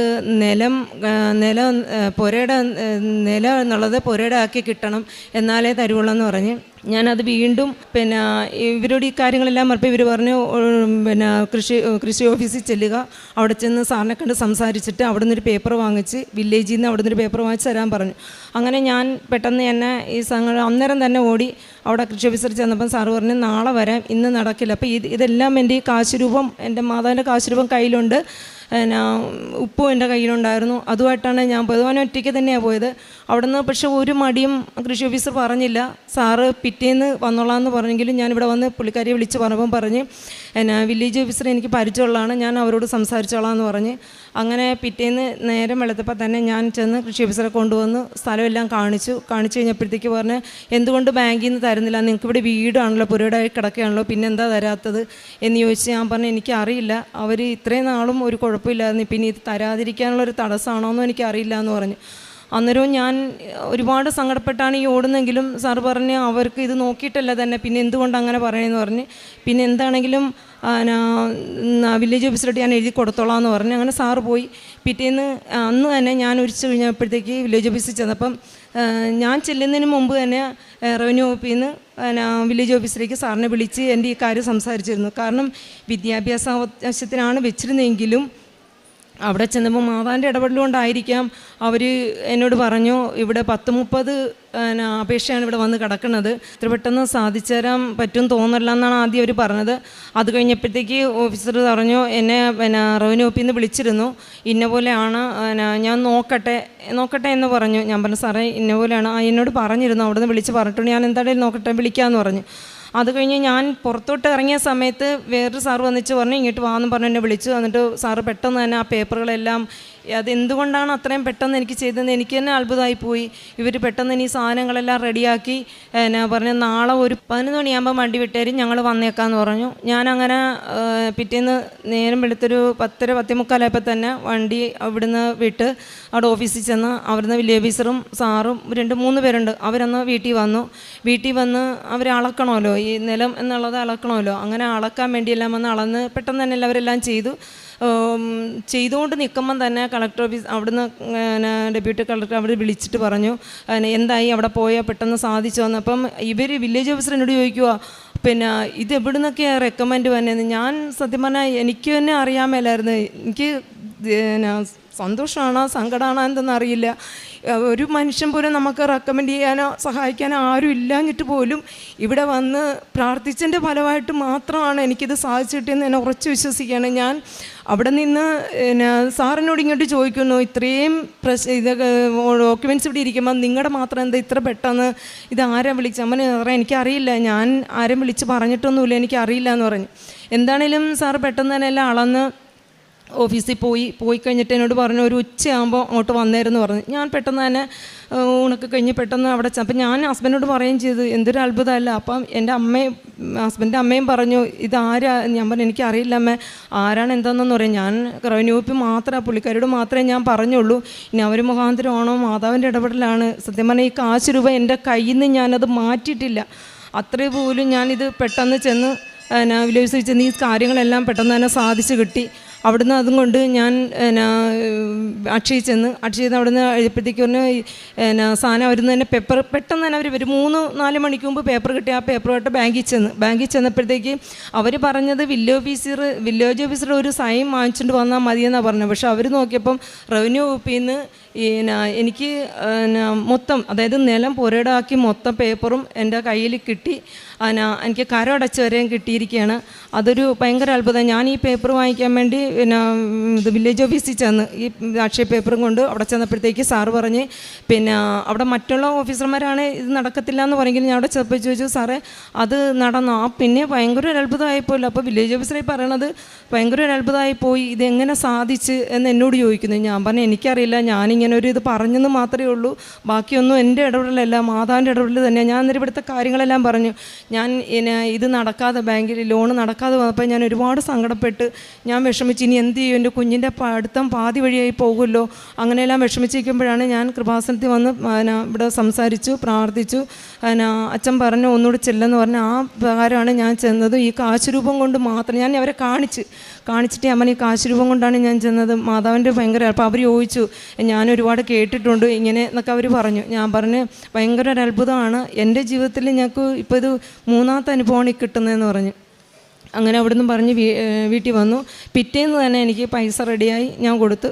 അതാണ് എൻ്റെ 2ാമത്തെ സാക്ഷ്യം. അടുത്തത് എന്ന് പറയുന്നത് എനിക്ക് കടബാധ്യത എന്ന് പറഞ്ഞാൽ ഞാൻ ബ്ലേഡുകാരുടെ പലിശ കടം കൊണ്ട് ഒരു രക്ഷയില്ലായിരുന്നു. കാരണം 50,000 രൂപ എടുത്തിട്ട് പോലും എനിക്ക് കാരണം മക്കളുടെ വിദ്യാഭ്യാസം കൊണ്ട് ഇടയ്ക്ക് അടക്കാൻ പറ്റാണ്ട് വന്നു പോയി. സാമ്പത്തികമായിട്ട് ഭയങ്കര ബുദ്ധിമുട്ടായിരുന്നു. ഹസ്ബൻഡ് ഫോട്ടോഗ്രാഫറാണ്, എങ്കിലും വർക്കൊക്കെ തീരെ കുറവായിരുന്നു. സത്യം പറഞ്ഞാൽ ഞാൻ ഇവിടെ വരുന്നുണ്ടെങ്കിലും എനിക്ക് എല്ലാ അനുവാദം തരും, പള്ളിയിൽ പോകാനോ പ്രാർത്ഥിക്കാനൊക്കെ അനുവാദം തരും. പക്ഷേ പുള്ളിക്ക് വരാൻ പറ്റുന്നില്ലായിരുന്നു. എന്തോ ഒരു അത്ഭുതമായിട്ട് അന്ന് ഒരു ദിവസം ചൊവ്വാഴ്ചയാണ് ഇതുപോലെ എനിക്ക് തീരെ മേലായിരുന്നു. അപ്പോൾ എന്നോട് പറഞ്ഞിട്ട് ദിവസവും നീ എല്ലാ ചൊവ്വാഴ്ചയും പോകണമല്ലേ, നീ ഇന്ന് പോകണില്ലേ? ഞാൻ പറഞ്ഞു എനിക്ക് വരാം. സാരമില്ല ഞാൻ വരാമെന്നും പറഞ്ഞു. എനിക്കത് ഭയങ്കര അത്ഭുതമായിപ്പോയി. എന്നെയും കൂടെ കൂട്ടി വണ്ടിയിലാണ് ഞങ്ങളിവിടെ വന്നത്. അന്ന് മുതൽ സത്യം പറഞ്ഞാൽ ഈ നിമിഷം വരെയും ഭയങ്കര ഒരു അത്ഭുതകരമായിട്ടുള്ള ഒരു വിശ്വാസത്തിലാണ് ഞങ്ങളുടെ വീടും. അതുപോലെ വർക്കില്ലാതിരുന്നിട്ടും ഇപ്പം നല്ല രീതിയിൽ വർക്കും ഉണ്ട്. സാമ്പത്തിക ഞാൻ കടബാധ്യത പറഞ്ഞല്ലോ, ആ കടബാധ്യത ഇന്നലെയാണ് എൻ്റെ സത്യം പറഞ്ഞാൽ എല്ലാ കടബാധ്യതയും പലിശക്കാരുടെ എല്ലാ കടങ്ങളും എനിക്ക് കൊടുക്കാനായിട്ട് പെട്ടെന്നൊരു സാമ്പത്തികം ഞങ്ങളെ ഒരാൾ സഹായിക്കുകയും പലിശക്കാരുടെ ഇടയിൽ നിന്ന് എനിക്ക് വലിയൊരു മോചനം നേടുകയും ചെയ്തു. അതിൽ ഞാനും എൻ്റെ കുടുംബം ഒരുപാട് ദൈവത്തോട് നന്ദി സമർപ്പിക്കുകയാണ്. ഇത്രയും ചെയ്തു തന്ന മാതാവിനും തിരുക്കുമാരനും ഒരു കോടാനുകോടി നന്ദി സമർപ്പിക്കുകയാണ്. അതിൽ പ്രേക്ഷിത പ്രവർത്തനം എന്ന് പറയണത് ഞാൻ പത്രം വിടുന്നെടുത്ത് വിതരണം ചെയ്യാം. ആദ്യത്തെ 1, 2, 3 ഉടമ്പടി വരെയും ഞാൻ പത്രം അത്ര അധികമായിട്ട് കൊടുക്കുന്നില്ലായിരുന്നു. 4ാമത്തെ ഉടമ്പടി പുതുക്കലിൽ ഞാൻ എല്ലാവർക്കും വണ്ടിയിൽ പോയി ദൂര സ്ഥലങ്ങളൊക്കെ ആണെങ്കിലും എല്ലാവർക്കും കൊണ്ട് കൊടുക്കുകയും ചെയ്യും. സാമ്പത്തികമായിട്ട് എന്നെ കൊണ്ടാവുന്ന തരത്തിൽ ഞാൻ ഭക്ഷണങ്ങൾ ഓരോരുത്തർക്ക് ഈ ചൊവ്വാഴ്ച ഉപവാസം എടുക്കുന്ന ആ ഒരു എൻ്റെ സാമ്പത്തികം ഞാൻ കൊടുത്ത് സഹായിക്കാറുണ്ട്. ഇത്രയാണ് എൻ്റെ പ്രേക്ഷിത പ്രവർത്തനങ്ങൾ. ദിവസവും കുർബാന മുടങ്ങാതെ ദിവസവും പള്ളി പോകും. ഞാനും ഹസ്ബൻഡും മോനുമാണ് ഇപ്പം വീട്ടിലുള്ളത്. ഞങ്ങൾ ദിവസം മുടങ്ങാതെ പള്ളി പോകാറുണ്ട്. അതുപോലെ പ്രാർത്ഥനയിലാണ് ഇതുവരെയും ജപമാല മുടക്കിയിട്ടില്ല സന്ധ്യാപ്രാർത്ഥനയിൽ. അതുപോലെ ദിവസവും ഞാൻ ബൈബിൾ വായിക്കാറുണ്ട്, എഴുതാറുണ്ട്, ബൈബിൾ എഴുതി പ്രാർത്ഥിക്കാറുണ്ട്. എൻ്റെ മകൻ തന്നെ ചോദിക്കും, മമ്മി ഇത് ഇപ്പം കൂടുതൽ ഇതിലോട്ടാകുവാണോ മമ്മി, ഇതെന്താ ഈ കാണിക്കണേ, മൊത്തത്തിൽ ഞങ്ങളെ ആരും ശ്രദ്ധിക്കണില്ലല്ലോ, ഇപ്പം ബൈബിൾ വായനയും പ്രാർത്ഥനയും മാത്രമാണല്ലോ. സത്യം പറഞ്ഞാൽ ശരിക്കും എനിക്ക് മുമ്പ് മൊബൈൽ വെച്ച് മൊത്തത്തിൽ യൂട്യൂബ് ഇതെല്ലാം കണ്ടുകൊണ്ടിരിക്കുന്ന ഒരാളായിരുന്നു ഞാൻ. പക്ഷെ അതിൽ നിന്നൊക്കെ ഒരുപാട് വ്യത്യാസം എനിക്ക് വന്ന് ബൈബിൾ വായനയും പ്രാർത്ഥനയും അത് മാത്രമാണ് എൻ്റെ ഇത്. ഇപ്പം 2 ആഴ്ചയിൽ ഒരു കുമ്പസാരിക്കാറുണ്ട്. എൻ്റെ പേര് സിജോ. ഞാൻ കൊല്ലം മയനാട് ഇടവകയിൽ നിന്ന് വരുന്നു. ഞാനിവിടെ 2023 ഡിസംബർ 7-ാം തീയതി ഇവിടെ വരെയും ഇവിടെ വന്ന് എല്ലാവരും ഇരിക്കുന്ന പോലെ തന്നെ ഇവിടെ വന്ന് പ്രാർത്ഥിച്ചിട്ട് ഞാൻ തിരികെ പോവുകയാണ് ചെയ്തത്. ഞാൻ അന്ന് ഉടമ്പടി എടുക്കാനൊന്നുമല്ല ഞാൻ വന്നത്. ഞാൻ സിംഗപ്പൂരിൽ വർക്ക് ചെയ്തിരുന്നപ്പോഴത്തേക്കും ഇവിടുത്തെ കൃപാസനത്തെക്കുറിച്ച് അറിയുകയും അങ്ങനെ ഇവിടെ വരണമെന്ന് ഭയങ്കരമായ ആഗ്രഹമായിരുന്നു സിംഗപ്പൂരിൽ നിന്നപ്പോൾ എല്ലാം. അപ്പോൾ ഇവിടെ വന്ന് ഞാൻ ഇതുപോലെ ഇവിടെ വന്നിരുന്ന് പ്രാർത്ഥിച്ചിട്ടൊക്കെ തിരികെ പോയി. ഞാൻ സിംഗപ്പൂരിൽ നിന്ന് വരാൻ കാരണം ഞാൻ ഒരു വീടൊക്കെ കല്യാണം കഴിഞ്ഞ് ഞങ്ങൾ കുടുംബമായിട്ട് താമസിച്ചപ്പോൾ ഞങ്ങൾക്ക് വൈഫിന് കുറച്ച് സ്ഥലം ഉണ്ടായിരുന്നു. അപ്പോൾ അവിടെ വീട് വെക്കണമെന്ന് അതിയായ ആഗ്രഹമായിരുന്നു. അങ്ങനെ ബാങ്കിൽ നിന്ന് ലോണും എടുത്ത് പിന്നെ ഞങ്ങളുടെ സ്വർണ്ണമെല്ലാം കുറേ പണവും വെച്ച് ഞങ്ങൾ ഒരു വീടൊക്കെ വെച്ച് അങ്ങനെ കടബാധയായപ്പോഴാണ് സിംഗപ്പൂരിൽ പോയത്. അവിടെ പോയി ശമ്പളമൊന്നുമില്ലാതെ ഞാൻ ബുദ്ധിമുട്ടി ഒരുപാട് സങ്കടപ്പെട്ടിരിക്കുമ്പോഴാണ് ഇസ്രായേലിൽ അവിടെ അഗ്രികൾച്ചറിൻ്റെ വിസ തുടങ്ങുന്നതായിട്ട് അറിഞ്ഞത്. അങ്ങനെ അതിന് പോകാനായിട്ട് അവിടുത്തെ ജോലി ഉപേക്ഷിച്ച് ഞാൻ നാട്ടിൽ വരികയും ഡിസംബറിൽ ഞാൻ ബോംബെ പോയി അവിടെ പോയി ഒരുപാട് പൈസ ചിലവായി, പേപ്പർ വർക്കെല്ലാം ചെയ്ത് ഒരുപാട് വെയിറ്റ് ചെയ്ത് ഫെബ്രുവരി ആയപ്പോൾ അവിടെ എല്ലാം സ്റ്റോപ്പ് ചെയ്യുകയും അത് നടക്കാതെ പോവുകയും ചെയ്ത് പിന്നെയും 2024 ആഗസ്റ്റിൽ പിന്നെയും അവിടെ കൺസ്ട്രക്ഷൻ ഫീൽഡിൽ വിസ സാലറി ആരംഭിച്ചു. അതിൽ കൊടുത്ത് അതിനകത്ത് ഒരുപാട് പൈസ ചിലവായി. ഗൾഫ് PCC, നാട്ടിലെ PCC, മെഡിക്കൽ, അങ്ങനെ ഒരുപാട് പൈസ ചിലവായി. അങ്ങനെ സെപ്റ്റംബർ മാസം വരെ ഞങ്ങളതിന് വെയിറ്റ് ചെയ്തു. സെപ്റ്റംബർ കഴിഞ്ഞു, ഒക്ടോബറായി, നവംബറായി. അപ്പോൾ അവിടെ വന്നിട്ട് അവർ പറഞ്ഞു ഇത് നടക്കത്തില്ല, നമുക്ക് ഇതിവിടെ കൊണ്ട് സ്റ്റോപ്പ് ചെയ്യാം. അങ്ങനെ ഞങ്ങളെല്ലാവരും ഒരുപാട് വിഷമിച്ചു. ഞങ്ങൾ ഒരുപാട് പേരുണ്ടായിരുന്നു. പിന്നെയും ഞാൻ 2025 മാർച്ച് ആയപ്പോൾ ആലുവയിൽ വെച്ച് പിന്നെയും ഒരു ടെസ്റ്റ് നടക്കുന്നതായിട്ട് അറിഞ്ഞു. അവിടെ പോയി പിന്നെയും ഞാൻ ടെസ്റ്റ് അടിച്ചു. അപ്പോൾ ഏപ്രിൽ അവസാനമായപ്പോൾ അവരെല്ലാം വിളിച്ചിട്ട് പറഞ്ഞു എല്ലാവരും വന്ന് മെഡിക്കൽ എടുക്കണം, എല്ലാ പേപ്പർ വർക്കെല്ലാം ചെയ്ത് തരണമെന്ന് പറഞ്ഞു. ഞാനങ്ങനെ അതിനും പോയി പേപ്പർ വർക്കെല്ലാം ചെയ്ത് ജൂണായപ്പോൾ എല്ലാവർക്കും ഈ 30 പേർക്കുള്ള വിസ അപ്രൂവ് ആയിട്ടെന്ന് പറഞ്ഞു. അതിനകത്ത് 5 പേരുടേത് റിജക്ഷൻ ആയെന്ന് പിന്നെയും പറഞ്ഞു. അപ്പോൾ അവർ റിജക്ഷൻ്റെ ലിസ്റ്റ് പിറ്റേ ദിവസം ഇടുമെന്ന് പറഞ്ഞു. ഞാൻ ഭയങ്കര വിഷമത്തോടെ ഇരിക്കുകയായിരുന്നു. കാര്യം എനിക്കറിയാമായിരുന്നു ഉറപ്പായിട്ടും അതിനകത്ത് എൻ്റെത് കാണുന്നു. കാര്യം ഓൾറെഡി എൻ്റെത് ഇങ്ങനെ പോയിട്ടുണ്ട്. പിറ്റേ ദിവസം അതുപോലെ തന്നെ സംഭവിച്ചു. 5 പേരുടെ ലിസ്റ്റ് വന്നതിനകത്ത് എൻ്റെതുണ്ട്. അതിനകത്ത് എൻ്റെത് മാത്രം ഒരു ചോദ്യചിഹ്നമായിട്ടാണ് കൊടുത്തേക്കുന്നത്, ഇസ്രായേലിൽ വേറെ കമ്പനിയിൽ പോയിട്ടുണ്ടോ എന്ന്. ബാക്കി 4 പേരുടേത് അവർക്ക് 45 വയസ്സ് കഴിഞ്ഞ് പോയതുകൊണ്ടാണ് റിജക്ഷൻ ആയത്. എനിക്ക് 34 വയസ്സേ ഉണ്ടായിരുന്നുള്ളൂ. എൻ്റെത് റിജക്ഷൻ ആയത് അവർ പറയുന്നത് ഞാൻ ഇസ്രായേലിൽ വേറൊരു കമ്പനിയെ കൊടുത്തിട്ടുണ്ടെന്ന്. അപ്പോൾ എനിക്കറിയാൻ കഴിഞ്ഞത് ഞാൻ ആദ്യമേ 2024 ആഗസ്റ്റിൽ കൊടുത്തത് ഓൾറെഡി അവിടെ കൊടുത്ത ആൾക്കാർ അവിടെ കമ്പനിയിൽ സമർപ്പിക്കുകയും അവിടെ അപ്രൂവൽ കിട്ടുകയും അവർ തമ്മിലുള്ള എന്തോ പ്രശ്നത്തിന് ഞങ്ങളുടെ എല്ലാവരുടെയും വിസ അവർ വേണ്ടെന്ന് വെച്ച് കളയുകയാണ് ചെയ്തത്. അത് ഓൾറെഡി അവിടെ അപ്രൂവലായി കിടക്കുന്നുണ്ട്. ചേട്ടൻ എൻ്റെത് അവിടെ പാടാണ്, ചേട്ടൻ പ്രാർത്ഥിക്കണം എന്നാണ് അവിടെ ഇരുന്ന് എല്ലാവരും പറഞ്ഞത്. എന്നിട്ട് അപ്പീലിന് പോയി നോക്കാം എന്ന് പറഞ്ഞു. അങ്ങനെ ഞങ്ങളുടെ 5 പേരുടെയും അവർ അപ്പീലിന് കൊടുത്തു. ഞങ്ങൾ അപ്പീലിന് പോയിട്ട് അത് ഒന്നും ആവാതെ വിഷമിച്ചിരുന്നപ്പോൾ എൻ്റെ സഹോദരി ഇവിടെ ഉടമ്പടിയിലിരുന്നായിരുന്നു. അപ്പോൾ എൻ്റെ സഹോദരി എൻ്റെ അടുത്ത് പറഞ്ഞു, നീ ഒരു കാര്യം ചെയ്യ്, നീ കൃപാസനത്തിൽ പോ, നീ ഉടമ്പടി എടു, നിനക്കെല്ലാം മാതാവ് നടത്തി തരുമെന്ന് പറഞ്ഞു. ഞാനങ്ങനെ ജൂലൈ 16-ാം തീയതി ഇവിടെ വന്ന് ഉടമ്പടി എടുത്ത് ഞങ്ങൾ ഓരോ കാരുണ്യ പ്രവർത്തികൾ ചെയ്യുമ്പോഴും ഞങ്ങൾക്ക് ഓരോ അനുഭവങ്ങൾ കിട്ടിക്കൊണ്ടിരുന്നു. അപ്പോൾ ആഗസ്റ്റ് 8-ാം തീയതി ഞങ്ങൾ 7-ാം തീയതി പോയി ഒരു ആഹാരമെല്ലാം മേടിച്ച് റോഡുകളിൽ ഇരിക്കുന്നവരെല്ലാവർക്കെല്ലാം കൊണ്ടു കൊടുത്ത് എന്നിട്ട് ഞങ്ങൾ വീട്ടിൽ വന്ന് ആഗസ്റ്റ് 8-ാം തീയതി ആയപ്പോൾ രാവിലെ എനിക്ക് മെസ്സേജ് വരുന്നു, ഫസ്റ്റ് അപ്രൂവലായിട്ടുണ്ട്, ചേട്ടൻ്റെ എല്ലാം റെഡി ആയിട്ടുണ്ട്, ചേട്ടൻ ഉടനെ തന്നെ പോകാൻ സാധിക്കുമെന്ന് പറഞ്ഞു. ഞങ്ങളങ്ങനെ മാതാവിൻ്റെ അടുത്ത് ഒരുപാട് നന്ദി പറഞ്ഞു. അപ്രൂവൽ ആയല്ലോ എന്ന് വെച്ച് പിന്നെയും ഒരാഴ്ച കഴിഞ്ഞപ്പോൾ പിന്നെയും അടുത്ത ചോദ്യചിഹ്നമായിട്ട് വരുന്നു. ചേട്ടൻ അവിടെ നിന്ന് ഏജൻസിയിൽ നിന്ന് തന്നെ വാട്സപ്പിൽ വിളിക്കുന്നു. കാര്യം അവർ വിചാരിച്ചു ഞാൻ പിന്നെ ഇസ്രായേലിൽ ഇറങ്ങിയിട്ടുണ്ടെന്ന് പറഞ്ഞ് അവരെന്നെ വിളിച്ചിട്ട് ചോദിച്ചു, സിജോ നാട്ടിലുണ്ടോ അതോ ഇസ്രായേലിൽ പോയോ എന്ന്. ഞാൻ ചോദിച്ചത് എന്താണ് സാർ, എൻ്റെ പാസ്പോർട്ട് അവിടെ ഏജൻസി ഇരിക്കുന്നു, പിന്നെ ഞാൻ എങ്ങനെയാണ് ഇസ്രായേലിൽ പോകുന്നത്? അത് ഇസ്രായേലിൽ നിന്ന് പിന്നെ ഒരു ചോദ്യചിഹ്നമായിട്ട് വന്നിരിക്കുന്നത്, സിജോ നാട്ടിലുണ്ടോ അതോ ഇസ്രായേലിൽ പോയേക്കുന്നു എന്ന്. അങ്ങനെ അവരെനിക്കത് ഇട്ട് തന്ന് ഞാനപ്പോൾ അവിടെ ഇരുന്നുകൊണ്ട് മാതാവിൻ്റെ അടുത്ത് ചോദിച്ചു, മാതാവ് ഈ വീട്ടിൽ ഇരിക്കുന്നു, ഞാനാണ് ഇസ്രായേലിൽ പോയത്, ഞാൻ എന്താ വേണമെന്ന് ചോദിച്ചു. അത് കഴിഞ്ഞ് ഞങ്ങൾ പിന്നെയും ഓണത്തിൻ്റെ തലേന്ന് ഞാനും വൈഫും കൂടെ പിന്നെയും പൊതിച്ചോറെല്ലാം വാങ്ങി ഞങ്ങളെല്ലാവർക്കും കൊണ്ട് വിതരണം ചെയ്ത് ഓണം കഴിഞ്ഞ് 2 ദിവസം കഴിഞ്ഞപ്പോൾ എനിക്ക് മെസ്സേജ് വരുന്നു, ചേട്ടാ എല്ലാം റെഡി ആയിട്ടുണ്ട്, പോകാനായിട്ട് റെഡി ആയിക്കോ എന്ന് പറഞ്ഞു. ഈ കഴിഞ്ഞ ചൊവ്വാഴ്ച രാവിലെ ഞാൻ ഡെയിലി ബ്രീഡ് പ്രാർത്ഥന കഴിഞ്ഞ് ബൈബിൾ വായിച്ചുകൊണ്ടിരിക്കുമ്പോൾ എൻ്റെ ഫോണിലൊരു മെസ്സേജ് വരുന്നു. ബൈബിൾ വായിച്ച് കണ്ടുമ്പോൾ മെസ്സേജ് വന്നു. ഞാനത് നോക്കിയില്ല. ബൈബിളെല്ലാം വായിച്ച് കഴിഞ്ഞ് ഞാൻ കർണയുടെ കൊന്ത പഠിക്കുക എല്ലാ ദിവസം രാവിലെ ഇരുന്ന്. കൊന്ത പഠിച്ചിട്ട് ഞാൻ രാവിലെ ഫോൺ എടുത്ത് നോക്കിയപ്പോഴത്തേക്കും ഞങ്ങൾ 6 പേർക്കുള്ള, അതായത് റിജക്ഷനായ ഞങ്ങളുടെ 5 പേരെയും എൻ്റെയും പിന്നെ വേറൊരാളുടെ ഞങ്ങളുടെ 6 പേരുടെ വിസ പാസ്സായിട്ടുണ്ട്. എത്രയും പെട്ടെന്ന് പൈസ റെഡിയാക്കി ടിക്കറ്റിനുള്ള പൈസ എല്ലാം ഇട്ട് കൊടുക്കണമെന്ന് പറഞ്ഞു.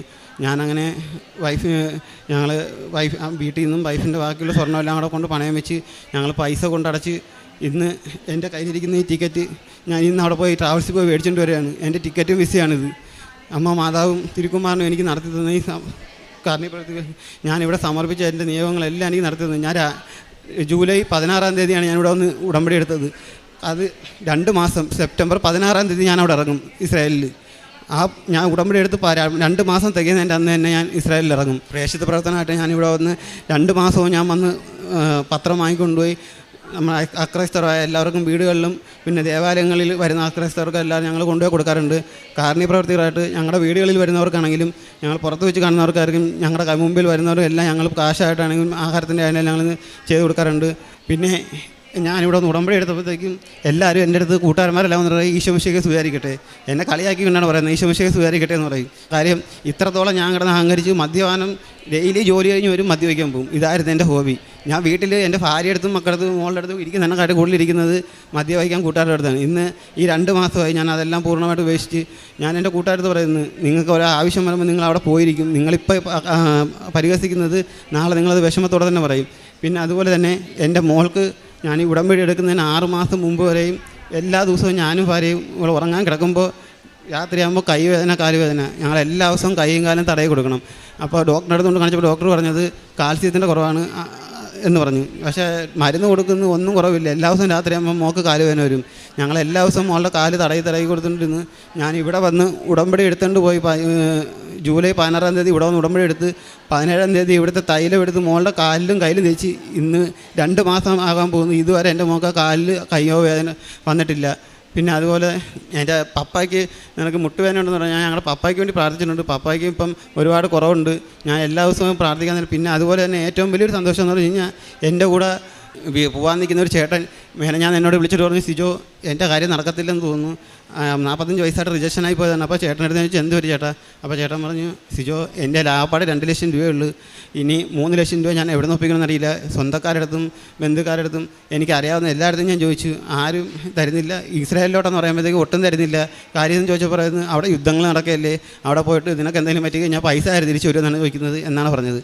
അപ്പോൾ ഞാൻ ആ ചേട്ടൻ്റെ അടുത്ത് പറഞ്ഞു, ചേട്ടൻ നാളെ രാവിലെ എന്നെ വിളിക്കുമ്പോഴത്തേക്കും ചേട്ടൻ എൻ്റെ അടുത്ത് പറയും, സിജോ പൈസ റെഡി ആയിട്ടുണ്ടെന്ന് പറയുമെന്ന് പറഞ്ഞു. ഞാൻ മാതാവിൻ്റെ അടുത്ത് രാത്രി പ്രാർത്ഥിച്ചപ്പോൾ ഞാൻ മാതാവിൻ്റെ അടുത്ത് പറഞ്ഞു, മാതാവേ എന്നെ കണക്കിന് റിജക്ഷനായി പോയിട്ട് ഒരുപാട് കഷ്ടപ്പെട്ട് വന്നതാണ്. അപ്പോൾ ഞാൻ പോകുന്നെങ്കിൽ ആ ചേട്ടൻ എൻ്റെ കൂടെ കാണണമെന്ന് പറഞ്ഞു.